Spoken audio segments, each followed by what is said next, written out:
because they've already locked in the interception animation, because they've already locked in the interception animation for the defensive.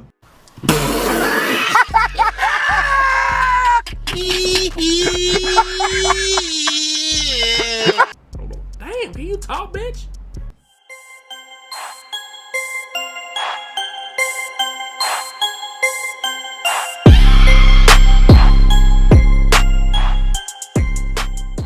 Yo, what's good with it, man? You already know who it is, man. It's your boy Mr. Unfold, we right back on it again with another Madden video, man. And y'all know how I rock out, man. We gonna keep bringing y'all this heat, man. We gonna keep bringing y'all this heat, keep bringing y'all this fire gameplay, and keep bringing y'all this fire informational videos, man, that we gonna drop on you. And today ain't no different, man. But today we just gonna kind of get the pulse of the community, man, and just see what everybody's clamoring about as far as the Madden 21 wish list. Now, if you hadn't checked it out already, make sure you go look at my personal Madden wish list. Just a few things. It wasn't too long in depth. Just the biggest things that I feel like needs to be addressed in Madden 21. I'll make sure you go check that video out, man. Give it some love if you ain't did it already. But in this video, man, we're gonna more so look at the pulse of the community, look at a couple forums, and see what everybody else in the masses is clamoring for and hoping for with Madden 21. Before we jump into that, you know what you got to do, man. We can't bypass. You know we can't. I gotta do this. I hate to do it, but I got to, man. Gotta hit that like button. If you're new, hit that sub button and hit that notification bell so you don't miss none of these 5 videos. Also, make sure you head over right here. See this link right here? Look, see the little Twitch link right there? Head over to twitch.tv/Mr314Gaming so you can come kick it with your boy on this live stream tip, man. We over there playing all kinds of games, not just Madden, man. We talking about first-person shooters, Overwatch, League of Legends, GTA, Madden, of course. I mean, we playing any and everything over there, man. I'm an all-around gamer, man. That's where you can go over and see your boy get down on some other games. All right, enough of that, man. Enough of all that plugging, man. Let's get into this video. Alright, man, you know me, man. I'm gonna go ahead and scour the net, man, just to try to figure out what's going on, man. Let's see what everybody else is talking about. See if anybody feel the same way I feel. And I just found it's a number of different doggone websites you go on to see these Madden 21 wish lists. This was just one I went to go decide to go to, this What Culture. And this is the top 10 things, man, I guess based off the community and things they've been expecting that the people been complaining about the most, man. So let's go check it out. See if we agree with their list, man. All right, man, and the first thing they got on the top 10 list is things they wish lists they want for the Madden 21 is Madden that isn't intrusive. So, as we know, man, we know this become, man, everybody's went away from trying to get you in an upfront cost and they get you in the long end, man, with the microtransactions. And in order to do that, man, they gonna keep advertising and throwing little hints here and there throughout the entire game. This is essentially what they're talking about. Not having so many doggone like hints that, hey, we got this move, make sure you come over and buy some packs. Hey, go to Mutt, make sure we got this brand new pack in. I mean, but I think this is kind of just being naive. It's nowhere in the world they not gonna have that, you know what I'm saying? It's just a smart marketing strategy. I mean, anybody that does YouTube videos, that's why we sit in the beginning of the video, say, hey, like, comment, subscribe. Throughout the video, we have our links. It's the same exact thing, you know what I mean? So I think that's just something that people are just kind of annoyed when you getting stumped because Eric Dickinson been running you over for 20 freaking plays in a row with this stupid Freight Train 100, and you just looking for anything to get mad at, you know what I mean? So you get mad because they throw an ad or throw a little, you know what I'm saying, market a little blip here and there. So I think that's really what that was more so about. Ain't really nothing you can do about that. I doubt that goes away from Madden 21. It's just smart marketing. They ain't going nowhere, bro. All right, here we go. Number 9 on the list is alternate commentary team. So, I mean, I guess that could be cool, but I can understand why somebody like Madden wouldn't necessarily want to pay for a whole bunch of different sets of commentary. I guess if you're trying to make it as realistic as possible, I guess that can be a step in that direction, being that, you know, Fox, when they broadcast NFL games, they have their own commentators. When ESPN broadcasted, they have their own commentators. So I understand that, but you got to understand how much money goes into those pockets too. You know what I'm saying? Like, these people not volunteering to do this stuff for free. You know what I mean? I'm pretty sure they probably picked these Charles Davis and my mans because they was probably the cheapest options, honestly. You know what I'm saying? But I could be wrong, so I need to do a little bit more research. I don't know if maybe the NFL also has some type of like contract. I mean, like Madden rather has some type of contract with maybe the NFL Network, so they have to use their commentators or something like that. I don't know, you know what I'm saying? Or whatever these guys broadcast on. So that could be something too. You know what I mean? You know, Madden, they always got contracts everywhere, so that could be a reason why they only use an exclusive duo. But yeah, I just don't think that's realistic either. You know what I'm saying? Expect a whole bunch of different commentary. Maybe for the Super Bowl you're gonna have somebody special, but I can't see EA wanting to put more money into a pie just to have two different voices for a video game. Now, next up, now I agree with this one. This was a big one, man. This is a big one for me, man. Players' faces at launch. So clearly they have a great example right here, man, of a man, Daniel Jones, you know what I'm saying, first round pick for the New York Giants this past year. The one on the left, oh my God, is his player model at the launch of the game. Clearly, I don't know who that is, dog. That looks like, I don't know who that is, dog. My man look like he's somebody's substitute teacher at an alternative school or something. I don't know who that guy is right there, man. But clearly on the right, that is Daniel Jones. At least that looks a lot closer to the real Daniel Jones. And I mean, I guess that could be a little frustrating. So I don't understand how a lot of these, well, I guess I can kind of understand. By the time the game launches, maybe, I don't know, when these guys go through the draft, maybe they don't have the time from the time guys actually get picked in the first round to actually get to the EA studios and do the player models. Maybe that has something to do with it. I don't know. But I would think at least your first round picks and then you're just a very high profile college athletes, I feel like you should have their models ready to go. Now, no knock on EA because at least they did get it done. They could have just let it ride the entire season out, but they didn't. But I can kind of understand, like, when you got certain, especially Legends, that was the biggest gripe with me, man. If y'all remember when they first released the TO card this game, man, my man's looked like, dog, he smoked about 20 packs of cigarettes a day and sat on the corn drinking wine. I don't know what player model that was they gave TO at first, but they came back and fixed it. So I do feel like that is something they need to work on, be a little bit quicker at getting these, especially like the Legends, man. You know, they come in your game almost every year, so it's no way that they should be coming out with these alternate, like, default models. You know what I'm saying? You should have that locked down. So this one I kind of agree with. All right, man, and here we go. Number 7 on the list, Madden 21 Wishlist, is a better off-season experience, man. Now, when it comes to this is more so for like the franchise players, man. Guys who like to play the truly authentic, old school simulation football style of the game, man. And I'll be honest, man, I haven't touched this in a while myself, man, and I really need to get back into it because that's one of the things that really made me enjoy playing Madden, as well as NCAA. Just the whole idea of being a GM and actually constructing your team the way it truly should be constructed. But basically the biggest gripe is not really much going on in the off season. So people are wanting more once the season's over and everything. More to do with, like, you know, off-season programs, you as a coach and a GM, I guess, maybe picking your coaching staff, working on different things that guide your schemes and stuff. And just, you know, just a little bit more intuitiveness, you know what I'm saying? Everybody always wants a little bit more in-depth, a little bit more realism, man, and it's something that the community seems to be clamoring for, man. When it comes to Madden franchise mode. So that's something I'm actually looking forward to in Madden 21. I think I'm actually going to dive into that a little bit more. I do love MUT, obviously, you know what I'm saying? That's the more popular version of the game. But like I said, I do miss playing, you know what I'm saying? Or I miss really like building my team, going for a Super Bowl, and drafting, you know what I'm saying? That was one of the things I used to love about NCAA.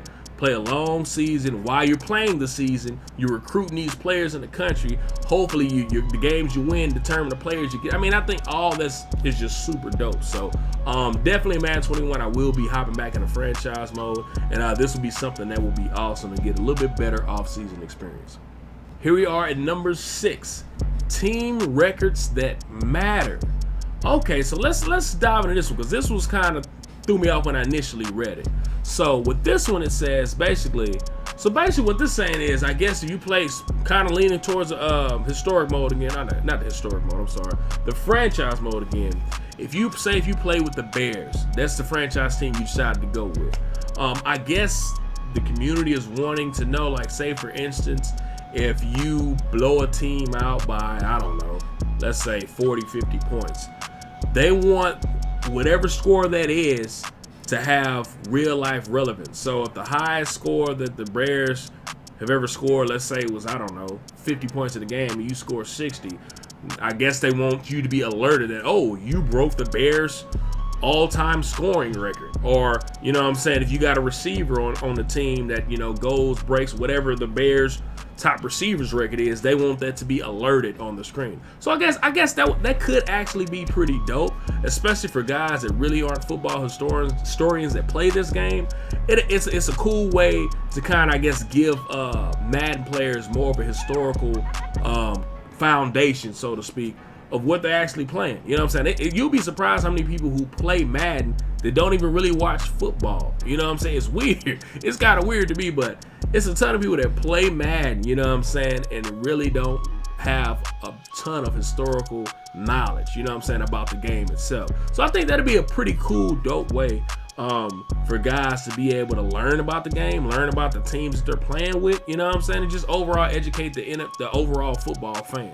So I guess that could be pretty cool. All right, here we are at number 5 on the list. Better blocking. Should be yes.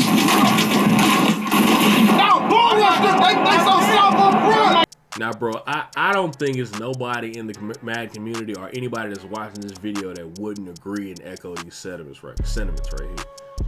It makes no sense that you can have an offensive lineman that's 97 overall with 95 strength, 96 run blocking, 97 pass blocking, all these stats that are supposed to mean something, and you consistently have Lawrence Taylor or whoever would, because they got an ability or an X factor, or maybe not even that, you know what I'm saying, and they just get ran past like they literally a middle school tackle just getting out of puberty. You know what I mean? Like, these guys, the blocking in this game is so inconsistent and so hard to understand that it makes it hard for you to even figure out what players and what stats even matter, like who to even go with. You know what I mean?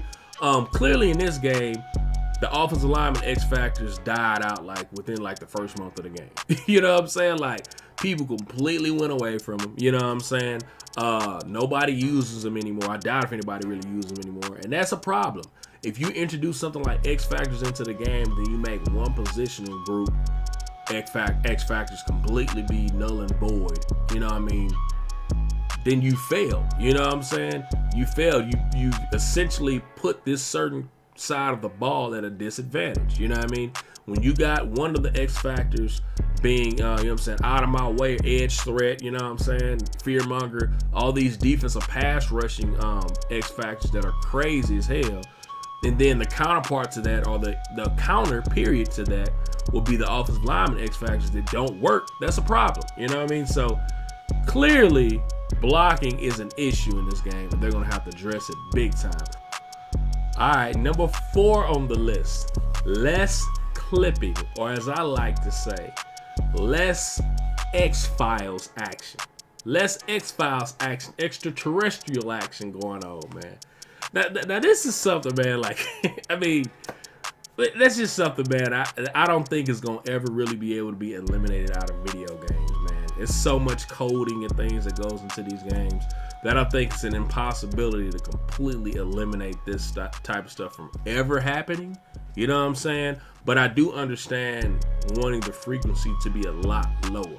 Honestly, I'm gonna be completely honest, I really haven't noticed it being that much of a problem this year in the games that I've played myself. I haven't really like noticed a ton of it. That's just been egregious, you know what I'm saying? So for me, this is not that big of a deal to me, but evidently, I mean, I don't know, maybe in different game modes. Like I said, I mostly play MUT, so maybe in franchise mode is where, I don't know, you know what I'm saying? I could be wrong. But obviously this is something that does get frustrating, especially particularly when it comes to like affecting the play itself. So for instance, if I'm throwing the ball and I have a defender in the perfect spot, he throws his arms up and the ball happens to go through my arm, you know what I'm saying? Or a receiver happens to catch the ball through my body, that's when it becomes a big issue. You know what I'm saying?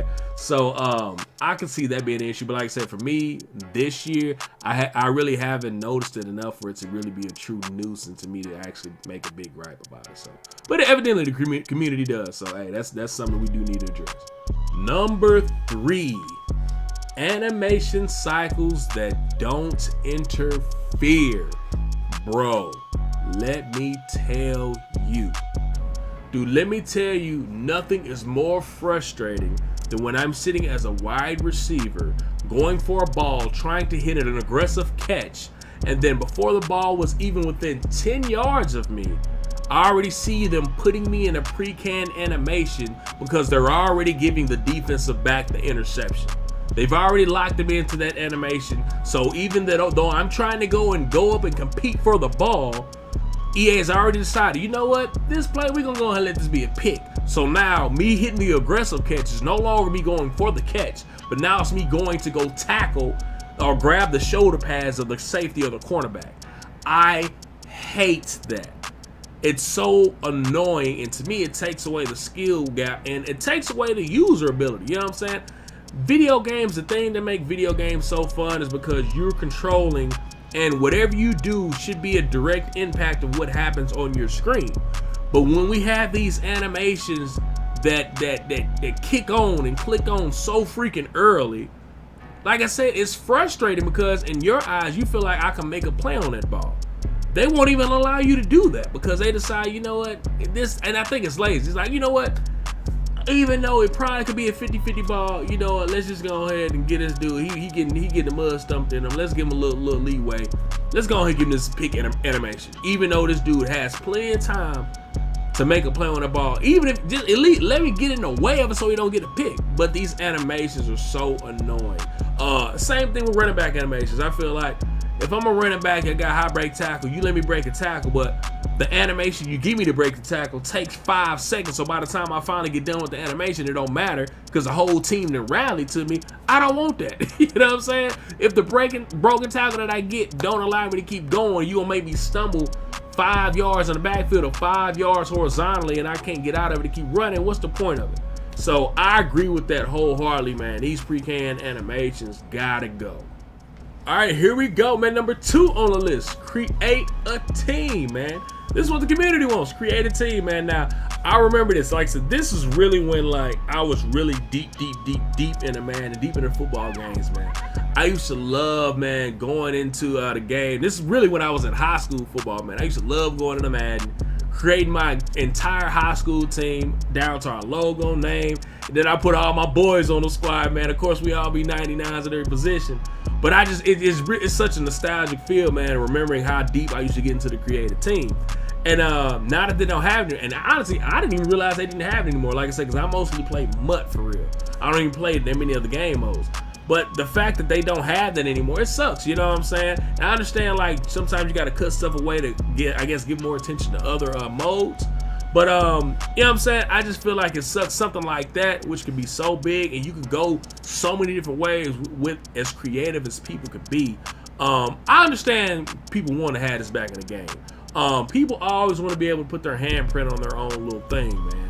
And I think it'd be pretty dope, especially with all the different things you could probably add into it, man. All the different, you know what I'm saying, social media add-ons and stuff you can probably add into it. I think it'd be dope, man. So that's the number 2. People want to add creative team back to the Madden game, and I think it'd be a dope addition. And last but not least, number 1 thing Madden players want for the Madden 21 franchise is a real next-gen experience. Alright, man, as we all know, man, or you should know, man, if you're a gamer, man, we know this year, man, we will be getting another groundbreaking new console competition drop, man. PS5, which is what you're looking at right here, and the new Xbox will be dropping this fall, man. We'll have it this fall, man. It's crazy. It's gonna be here this fall, man. Now, you know, you guys got to understand, every time they bring out a brand new generation, you know they kind of baby things in. So it's such a graphical jump that most of the time, most of their focus on their initial launch of the franchise on that new system is going to be on that graphical jump and utilizing all the power that that new system has, which typically means they're probably going to slack a little bit on the modes. Now, I could be wrong, but typically they want to have that new launch, you know what I'm saying, showcase the power of those new systems. So a lot of the new game modes, like I doubt the creative team mode will pop up in there. I doubt, any other crazy new game modes will pop in. I think we'll probably come in, obviously, with your regular franchise mode. Obviously, they're going to have MUT, capability. And honestly, I think those might be just the two biggest ones that they focus on. I doubt if we even start off with a Superstar KO, none of that stuff, man, because I think they're going to want this engine, and they got their development team working, I'm pretty sure, super hard on trying to make sure their Madden launch on the next-gen consoles looks the most polished. So, will that, translate to having a successful launch, making sure that it looks the prettiest and is the most polished? Maybe. But if y'all remember that one, the one Madden that came out, or ESPN, I think it was Madden that came out on, was the first Dreamcast? Was it Dreamcast? One of them, I don't know. It looked amazing, but the gameplay was horrible. You know what I mean? So my biggest thing is hopefully, like I said, once they get it here, everything will at least play as close to as it plays now, so people don't have this huge learning curve. I think that's the biggest thing. People want it to look good, don't get me wrong, but they don't want to have to relearn a whole bunch of different stuff. You know what I mean? So, that I'm really excited to see how far they get with this. I'm excited to see how far they get. Honestly, I feel like this point, in gaming, I really don't know how much more realistic we can get. You know what I'm saying? The photorealism is, I guess, the next level, but I don't really think, it's a football game. You know what I mean? I think the player models look good to me. What I want them to focus more so on is the physics. I want when guys get hit, the body reacts like it should react. I want the pre-canned animations to go away and be a true, minute for minute, second for second physics engine. You know what I'm saying? That will be the huge jump for me. You know what I'm saying? But yeah, let me know, man. Let me know what you think Madden's gonna have with these next gen consoles, and just in general, your wish list. And hey, yeah, man, let me know if you agree with this list. All right, man, and there you have it, man. That is the community's wish list for Madden 21. What they expect, what they want, man. Let me know if you agree, man. Let me know if it's something on that list you agree with. Let me know if it's something that wasn't on the list that should be on the list, man. Let your voice be heard down in the comment section. All right, man, without further ado, you know what I always say. It's me, boy, Mr. Unfold. I'm out. Catch y'all on the next one, baby.